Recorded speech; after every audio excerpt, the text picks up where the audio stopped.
Pushkin.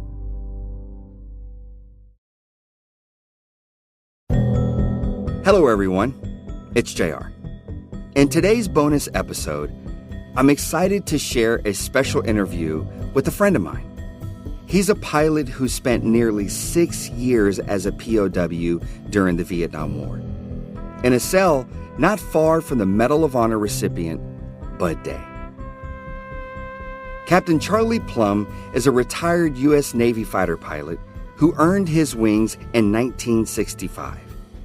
He went on to fly 74 successful combat missions over North Vietnam, making over 100 carrier landings.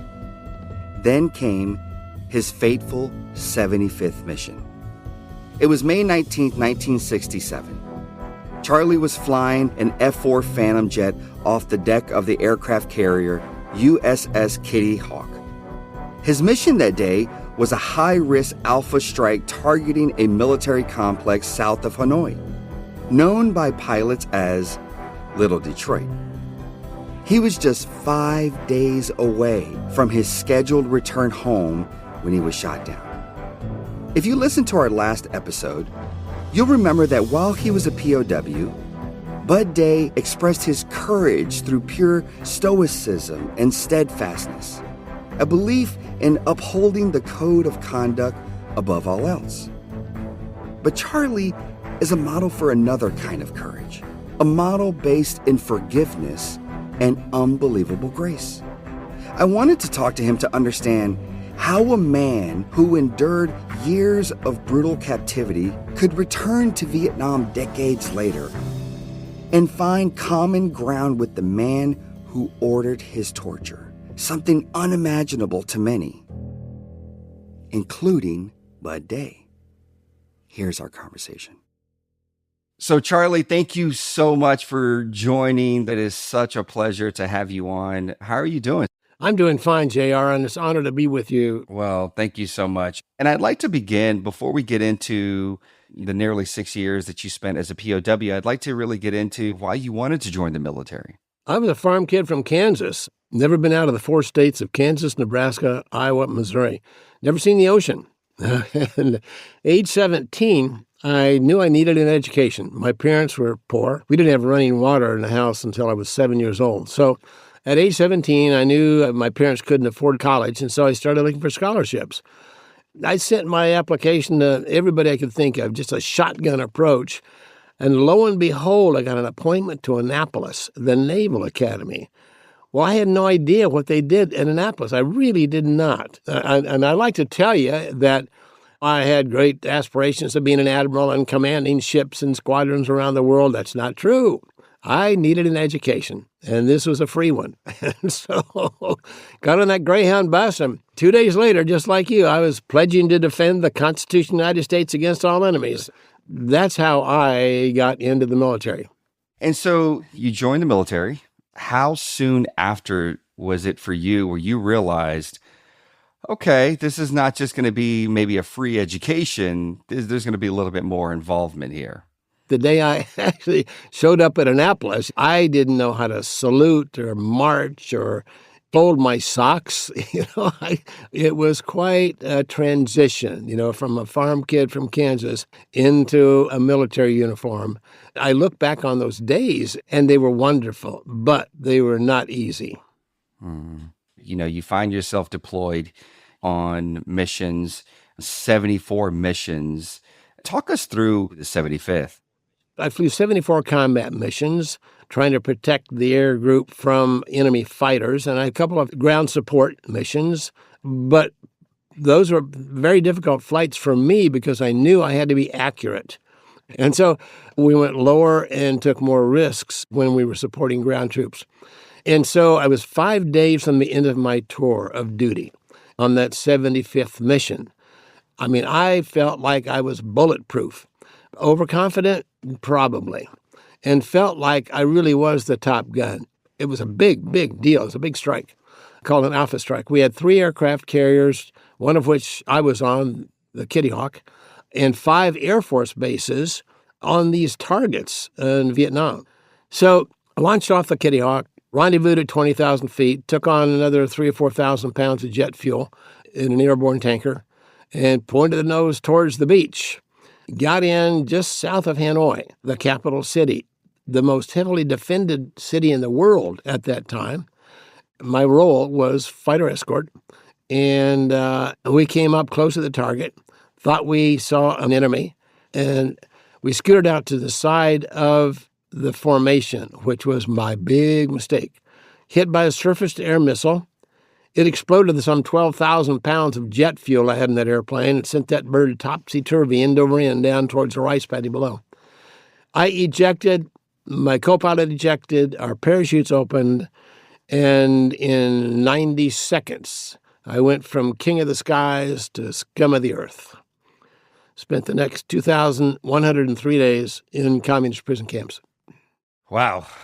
So you find yourself now as you're parachuting. What is going through your mind in that moment? Talk me through what is about to happen. I was in shock. I truly was out of body almost, watching this whole thing happen. And about that time, I found myself about waist deep in a rice paddy. And so my first thought was to my buddies. I was a schedules officer in the squadron, and I had a book coded for the names of all the pilots and the missions that they were going on and that kind of thing. I did not want the enemy to get a hold of that book. I pulled the book out of my pocket, ripped up the pages, ate about half of the pages of the book. I took my two-way radio up because I could have called for help.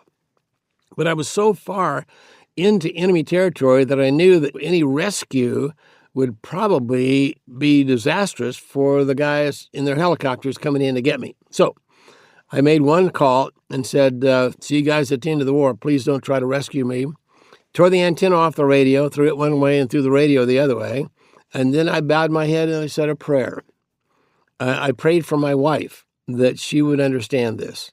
I mean, I can't even imagine finding yourself in that position and yet still have the awareness to take that book and to take that radio, to throw it in opposite ends, to say your prayer. It's one of those things that I think, as myself and listeners of this podcast, are just in awe. So what's transpired that has prepared you to have that type of awareness? I don't remember actually thinking logically. It was all almost automatic. Of course, I'd been trained. I'd been through 4 different survival camps. But at the end of it, I think I learned more in the sandbox as 4 years old. You know, I mean, you don't kick sand in the other guy's face if he's bigger than you are. I mean, all those schools, I don't think prepared me just as well as my upbringing. I had a very strong family. I was a very optimistic person.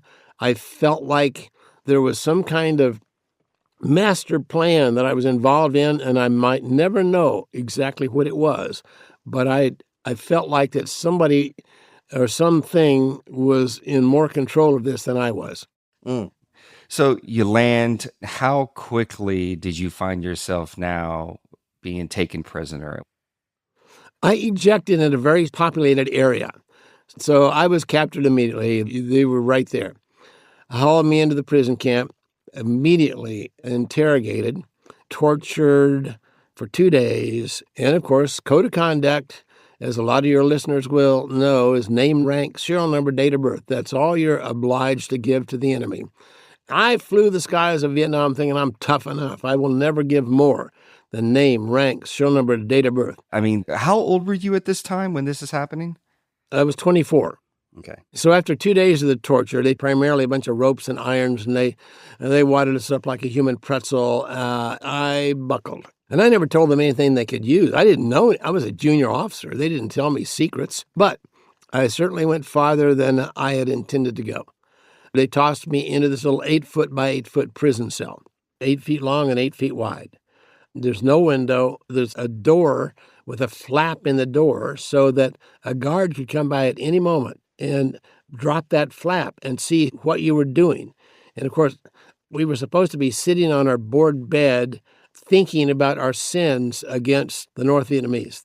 Inside the cell, we had a 2-gallon bucket, usually rusted out at the top with no top on it. largely.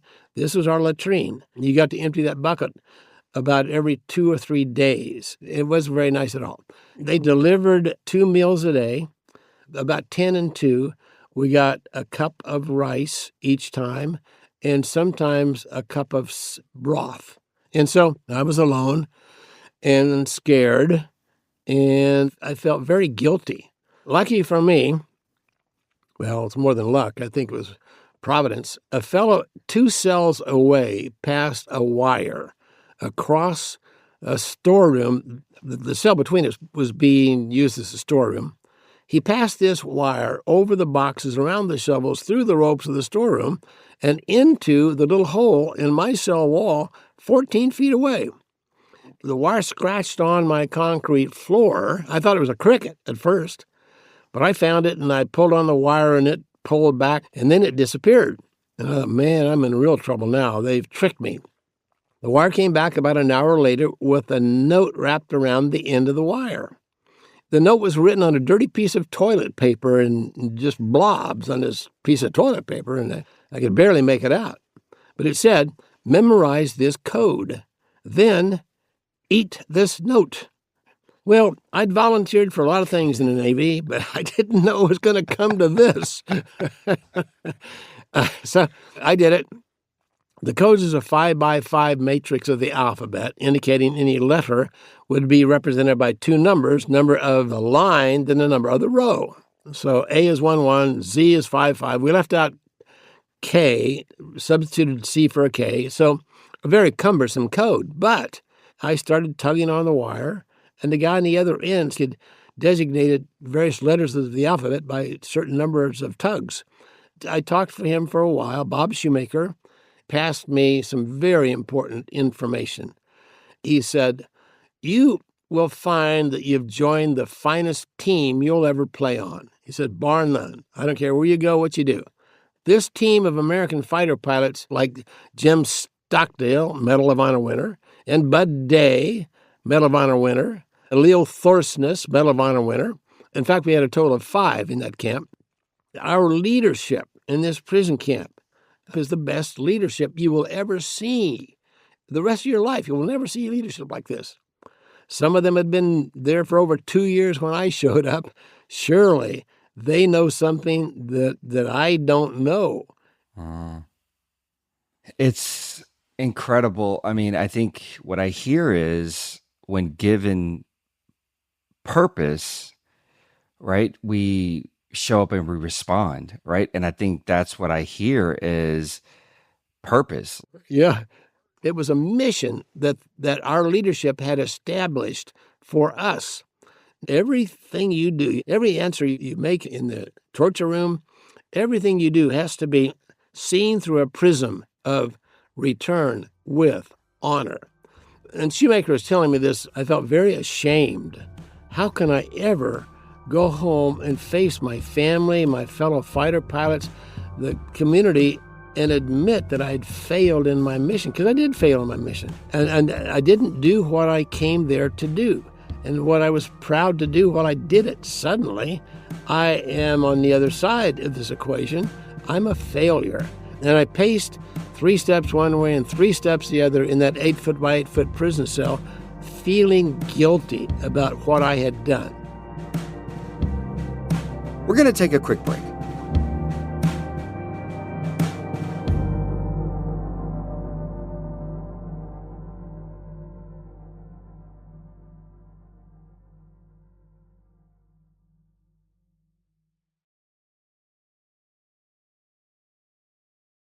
We're back with Captain Charlie Plumb.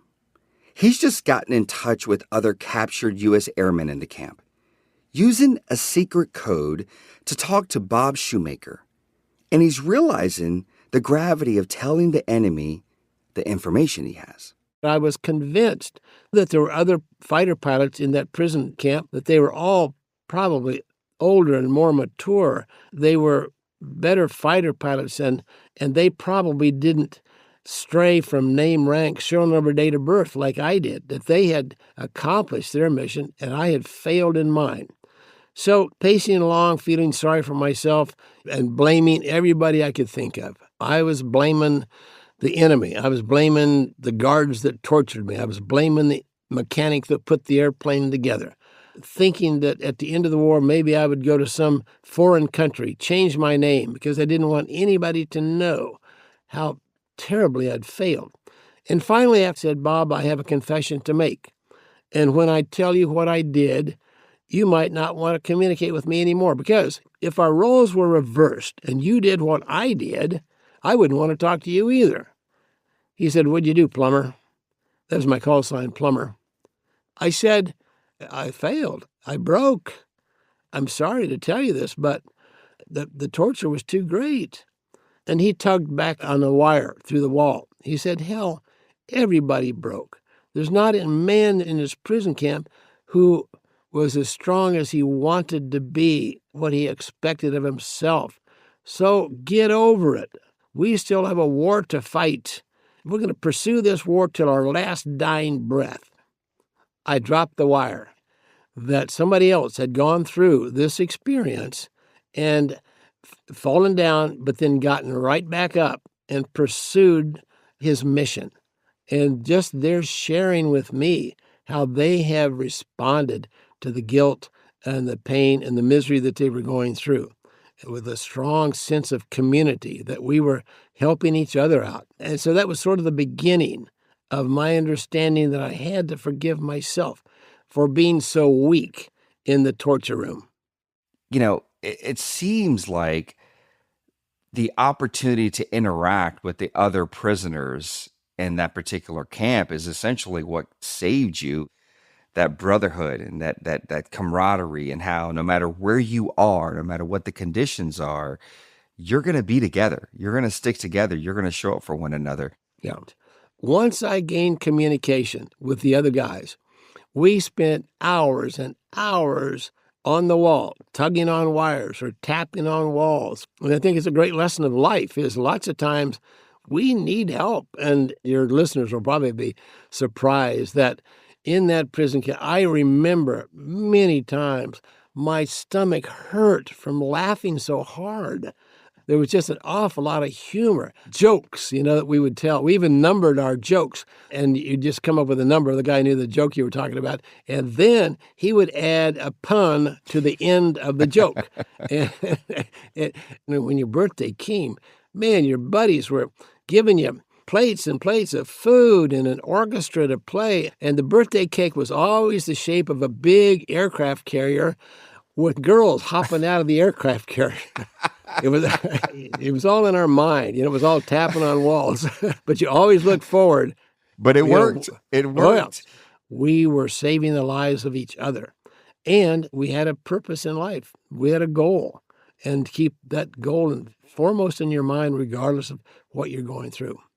I tell people all the time, yes, the physical recovery was obviously challenging, and I'm not going to dismiss that or overlook that, right? That's difficult.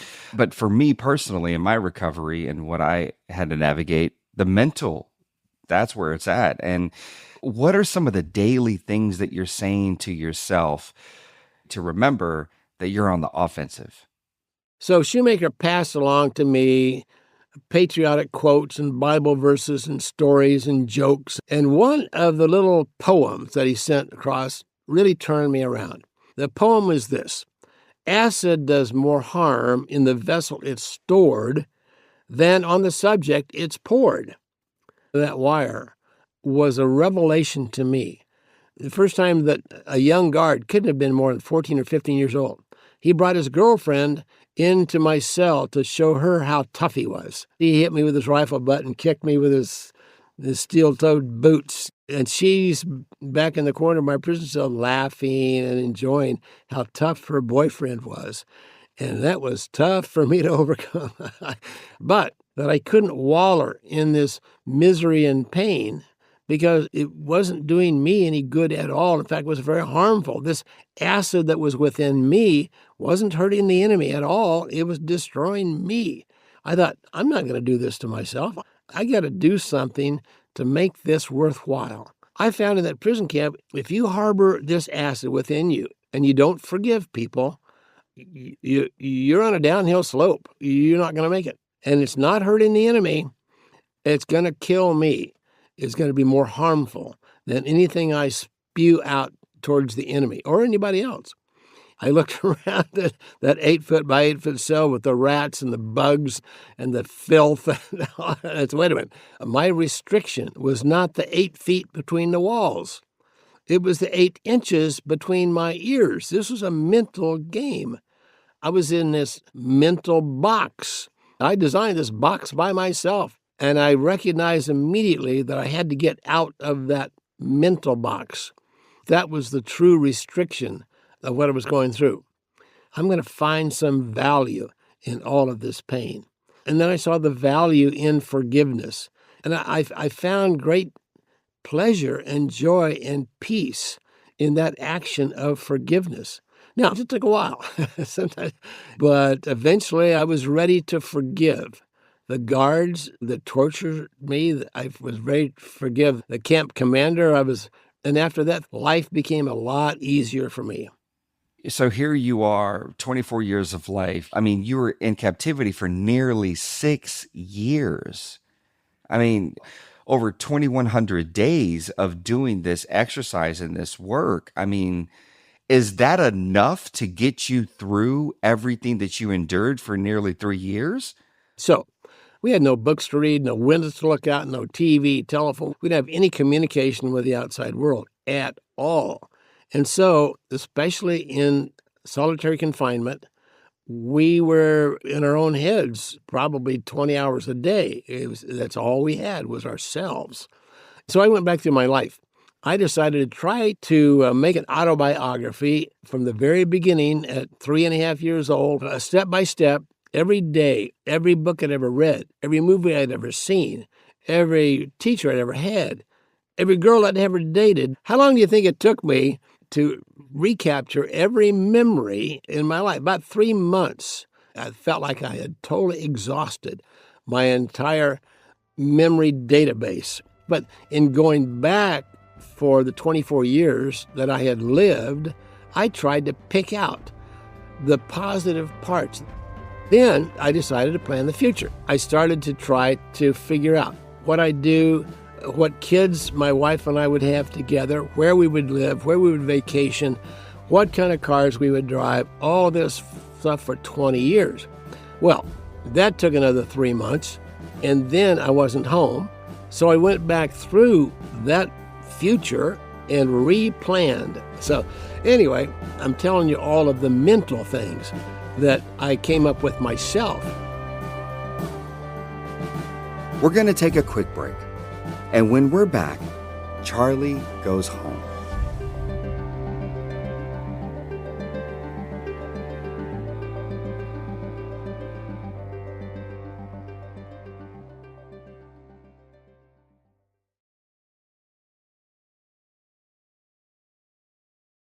When you came home, you were given sort of this hero's welcome. How did that land with you after nearly 6 years as a POW, enduring everything you endured, coming home and being put up on this platform of, I'm a hero? Coming home was a wonderful event, but we were sure surprised. And they had organized ticker tape parades. They gave me a brand new Ford. We got lifetime tickets to World Series, and I think we had like 200 major gifts. One of my favorite was Lazy Boy gave me a recliner, a leather recliner. Reader's Digest had produced a set of books called While You Were Not Here. And each one of the books was 1 year of things that had happened while we were there. And so I got 6 volumes of this from 1967 to 1973. It was a hero's welcome, but we didn't feel like heroes. None of us felt like heroes at all. The heroes were the guys that didn't come back. The heroes are the civilians that waited for us and prayed for us. And in a lot of cases, I think my wife had it tougher than I did, but I knew I was alive every day. I knew I was coming home every day. They didn't know. And about half of us came home for divorces. My poor wife had it so tough, and she found another guy, fell in love, and filed for divorce 3 months before I came home. And so obviously another gut punch for me. And I'll never forget laying in that hospital room in Great Lakes Naval Hospital in Chicago and thinking to myself how terrible this is. And I started blaming everybody I could think of, blame her boyfriend. And it didn't take long till I said, wait a minute, you hypocrite.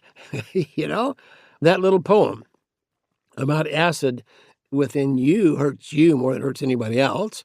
Get over yourself. You've got a life to live.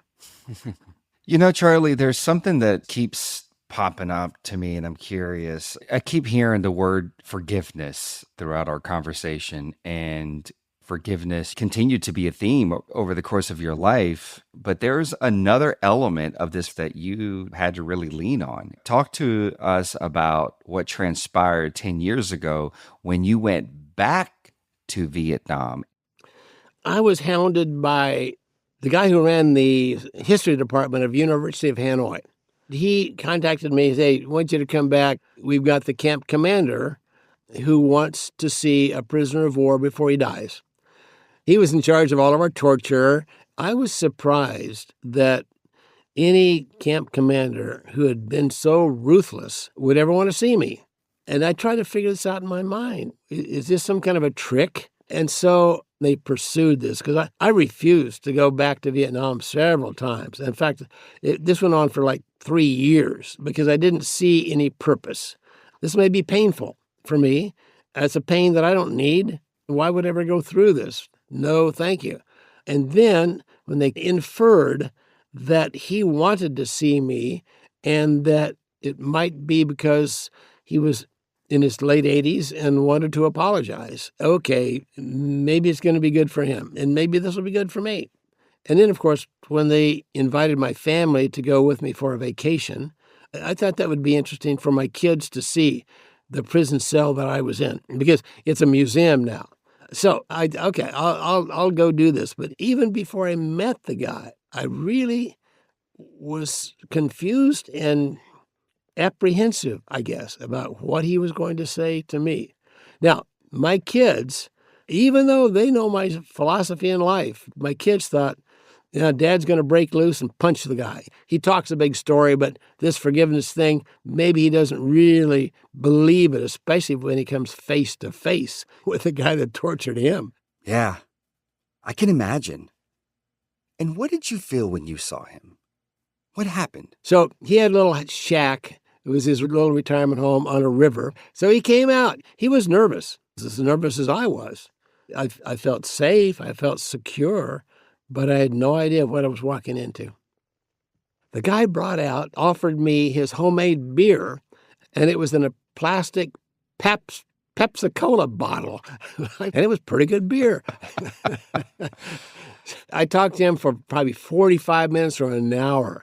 We got to know each other, and our backgrounds were similar enough to know that he had done some things like I had done some things, which we were very proud of because we thought that we were in service to our country. He had the same kind of military training I did, and he had pledged to defend his way of life just like I had. And so we meet in a conflict where we don't agree on accepting the other's way of life.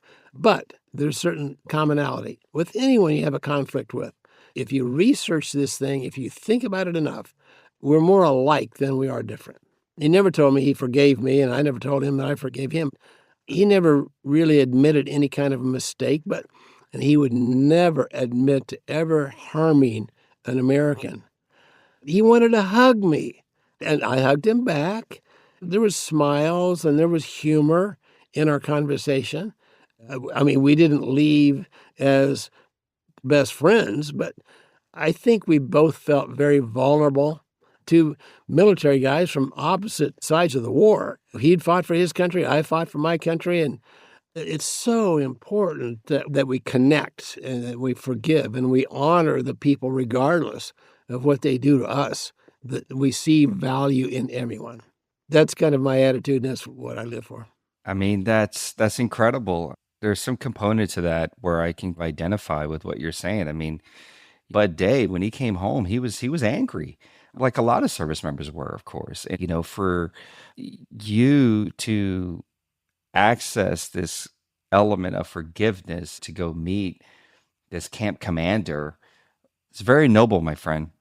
Well, thanks. I respect Bud Day, not just for what he flew with the Misties, but when we came home and he fought for us and other veterans with our health care. So it wasn't just his military experience. He served well after he came home. People deal with it different ways, right? You agreeing to come on and have this conversation with me, this is still an extension of service. I know you're a humble man, JR. And I got to throw the bouquet back to you because the challenges you faced, those years of hospitalization and all of the surgery and all the stuff that you went through, you found a purpose. I think that's vital in all of our lives, military or civilian. If you can't figure out what your purpose is, you better try to find it. I think that's just vital in not just survival, but even success in all that we do. Yeah, that is so true. And thank you for that. We have a lot of service members, a lot of veterans who are navigating, the transition back home, that are having a difficult time. For those veterans who are listening right now, who feel like they've lost the connection, the purpose, the mission, if you will, and struggle on a daily basis on showing up. As someone who has navigated a lot and has been around a lot of individuals that have had to equally navigate those things, what is some advice that you can offer to those individuals that are listening? Adversity is a horrible thing to waste. You take the little struggles in life and you can make positive conclusions out of anything. 90% of the POWs from Vietnam stayed in the military, went back to flying airplanes and commanding fleets around the world. 591 guys came home. So far, we have 17 generals and 7 admirals. Most of us retired as senior grade military officers. We have doctors and lawyers and preachers and teachers and bishops and judges. And we have 2 ambassadors, 2 United States senators, a vice presidential candidate, and a presidential candidate, all from 591 men. It was because of the leadership we had and the team that they put together and the direction, the purpose that we found in that prison. And I'm not just talking about military stuff. I'm talking about going through a divorce or losing your job. Even today, I'm 82 years old, and I continue, whenever I get upset about something, I think it's a puzzle. I know there's some value that if I work hard enough, I can figure out what the advantage is in this adversity. I have sort of become the poster boy for PTG, post-traumatic growth. The whole idea that you can go through a challenging experience and come out better. How do you do this? Well, it's part of an organization called Boulder Crest. It's a free process for any veteran, any first responder. It can go to one of 3 different ranches in Texas and Arizona and Virginia and go through this process of turning PTSD into PTG. You have to decide on your own. I'm going to make this work. I'm going to find some value in my adversity. And it may take a while. It may take months or even years. Then it becomes a whole lot easier. Find a support group. And it might be the guys at the VFW. It might be PTA. Find people that you can talk to and listen to that have the same kind of experiences that you do, because nothing would replace the little community, the POW community that we had through very difficult communication, but it was vital in my existence to know that I was not alone. Captain Charlie Plumb, thank you for your service. Thank you for continuing to serve, not only in the nearly 6 years you spent as a POW, but the years after you were a POW and were released, and you continue to tell your story and the story of the individuals that you served with. What we've learned about a lot of these Medal of Honor recipients is they loved being a part of something. And that's the beautiful thing about life, is not isolating yourself and still finding ways to connect and find that connection and find ways to show up. And so I thank you, sir, for this incredible conversation. JR, I respect you immensely and what you've been through and your journey even today in telling not only your story, but my story. Captain Plumb, thank you again. I love you, sir. I love you too, man.